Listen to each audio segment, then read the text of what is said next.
Hello mga ka-channel at welcome back sa ating lahat at isang malaking shoutout sa inyo lahat mga ka-channel.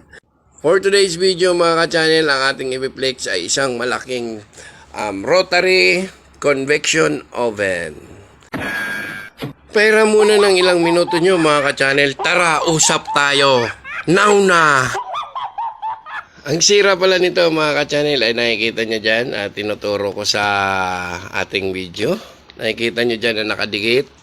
Yang no power, malfunction, heat, timer knob, door glass. Yun, lumalagat ang mga ka-channel pag binubuksan natin. Mahirap din siya. So, parang may sumasabit mga ka-channel. Alam na natin dyan kung anong sira dyan mga ka-channel. Pero bubuksan pa rin natin tong unit nito para makita nyo at kung anong klase yung mga nasira dyan. At i-check na rin natin mga ka-channel kung ano talaga ang pinakasira nito. Hindi tayo pwede mag-relay kung anong sinabi ni customer at kung anong nailagay dyan nasira. Kailangan pa rin natin tingnan.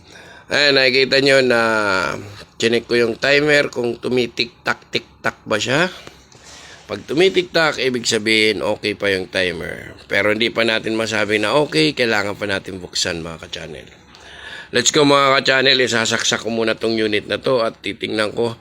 Yun nga, nakita ko no power talaga siya at yung inikot-ikot ko yung mga knob. Kung okay ba siya. Yung sa taas pala mga ka-channel is para dun sa paglitsyon ng manok. At yung nasa gitna ay isang thermal switch. Ito naman sa tinuturo ko ay yun ang heat function. Kung gusto nyo sa itaas painitin or yung sa ibaba. Nakikita nyo mga channel, binuksan natin at chinek natin yung mga heater kung umiinit ba. Tapos yung mga, synchronous motor para pag naglitsyon kayo ng manok. Yan, hawak-hawakan natin yung heater kung uminit ba. No power talaga itong unit mga ka-channel, kaya tara buksan na natin to.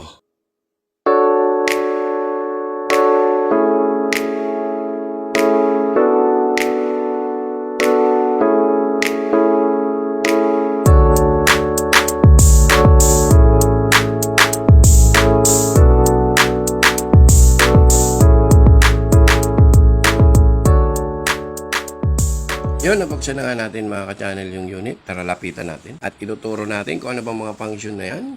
Yung mga parts na nakikita natin sa loob ng mga ganitong convection oven. Yan tinuturo natin dyan mga ka-channel ay yung synchronous. Synchronous yan kung sakaling maglilitsyon kayo ng manok. Yan ang ginagamit dyan mga ka-channel. At yung sinod natin na tinuro mga ka-channel is yung on-off switch ng synchronous. At ito naman yung temperature switch, yung sinabi ko kaninang thermal switch.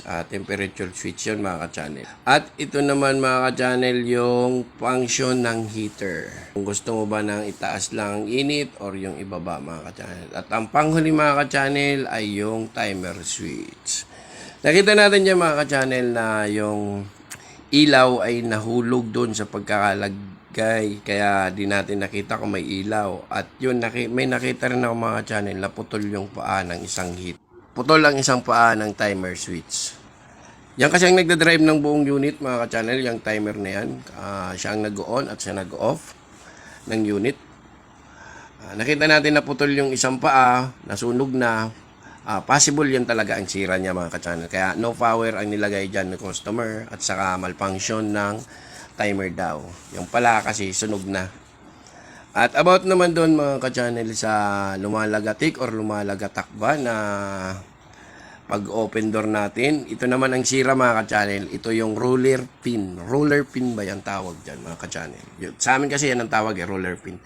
Yun, basag na kasi mga ka-channel is ano lang yan, plastic.